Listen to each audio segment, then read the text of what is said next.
Ahora invitamos a Pía Ceballos para que nos hable sobre el financiamiento.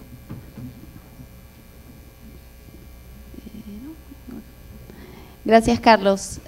Bueno, yo tengo, mientras ponen la presentación, yo tengo la difícil tarea de ir al último y también de tratar de sintetizar lo que ha sido un trabajo arduo durante el día de hoy e incluso en días anteriores y desde antes del Interclima. Así que me voy a tomar la licencia de reportar desde aquí, no solamente para ahorrar un poco de tiempo, sino también como una medida de gestión de riesgos, porque estoy con unos tacos bastante grandes y de repente me caigo. Bueno, voy a comenzar tomando un minuto para hablar de la magnitud del problema, y algunas cifras nos empiezan a dar la idea de por qué el tema de financiamiento es tan importante para la gestión de riesgo climático. El primero en ponerle números al tema de cambio climático fue Sir Nicholas Stern. Tuvimos una presentación virtual de él el primer día. Él no solamente es un economista que por primera vez nos dio un poco de la visión económica del cambio climático, dándonos la importante cifra de que con 1% del PBI mundial podemos dejar de perder el 20% de ese PBI mundial, sino que además, como ya vieron en la presentación del Reino Unido, él ha hecho que todo el país esté de acuerdo en una transformación hacia una economía verde. Tenemos otras cifras que nos dan el orden de magnitud, un estudio de Carlos Amati León, que nos dice, que nos habla de 30.000 millones de dólares anuales al 2025 para los países de la Comunidad Andina. Y bueno, algunas otras las van a tener en la presentación. El estudio del Banco Central de Reserva nos habló del 20% del PBI al 2050, si no hacíamos nada. La cantidad de presupuesto público que se calculó para el tema de adaptación para el año 2009 fue aproximadamente de 2.000 millones de soles.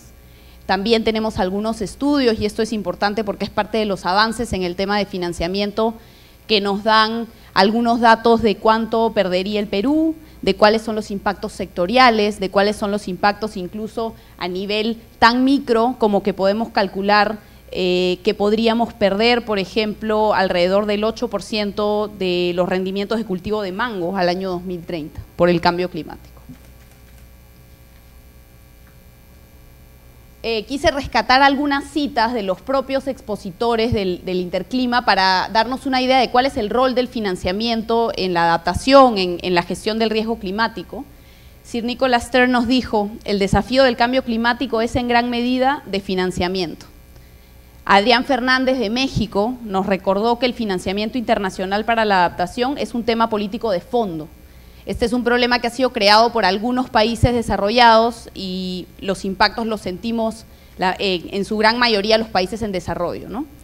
Eduardo Durán, cuando nos habló de crear una plataforma nacional para priorizar, para monitorear, para medir, para reportar el PRONAGEC, nos habló del financiamiento como un tema instrumental y como uno de los motivos por el cual esta plataforma era importante para el país.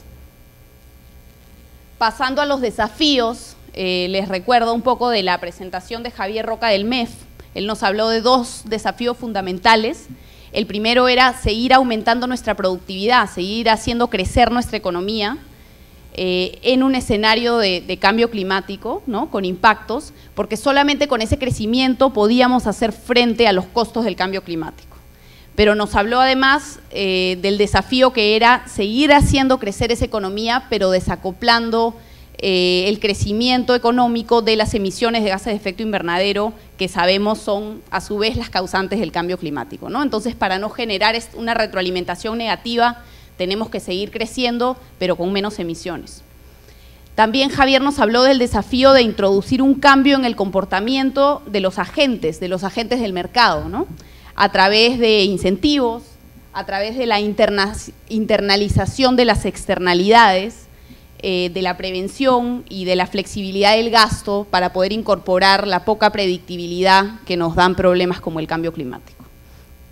Y nos recordó, y creo que esto fue muy importante, que tener una economía que sea resiliente al cambio climático y que además sea baja en carbono es un cambio estructural de largo plazo y no podemos pretender resolverlo en un solo año. Es por eso que el Interclima y los esfuerzos en general que hace el Ministerio del Ambiente son progresivos, ¿no?, y tienen un horizonte de largo plazo.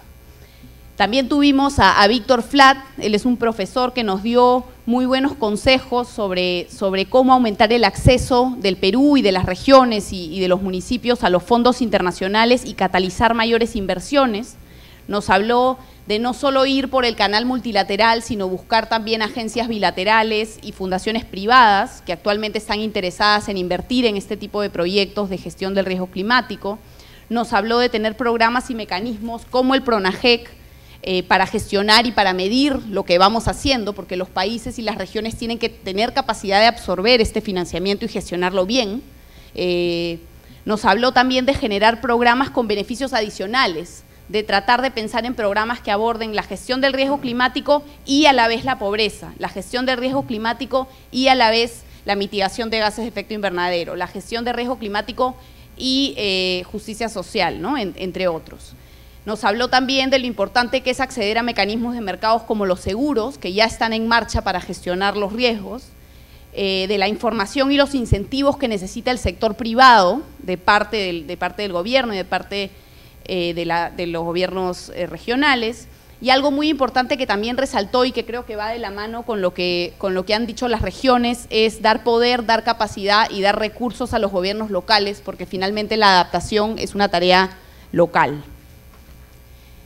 Finalmente, ya pasando a cuáles son las orientaciones o las lecciones que vemos o las prioridades urgentes, aquí, bueno, voy a mencionar 5 prioridades urgentes y de repente algunas ideas o propuestas por explorar que han salido de los trabajos en grupo y de las presentaciones. El primero es el tema de información para poder priorizar en qué invertimos, para poder diseñar buenas políticas públicas, instrumentos e incentivos. La segunda son capacidades y una nueva visión en la sociedad y en el sector privado en particular. La tercera son instrumentos y como vimos ya hay muchos instrumentos en marcha.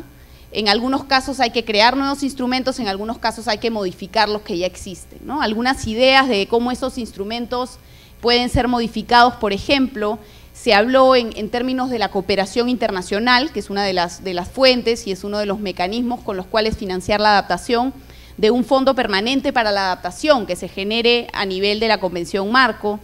En términos de presupuesto e inversión pública, se habló de cómo los fondos de fideicomiso, por ejemplo, pueden ser un esquema interesante, los programas sociales, modificaciones en el SNIP, derechos de propiedad, los fondos de contingencia, etcétera.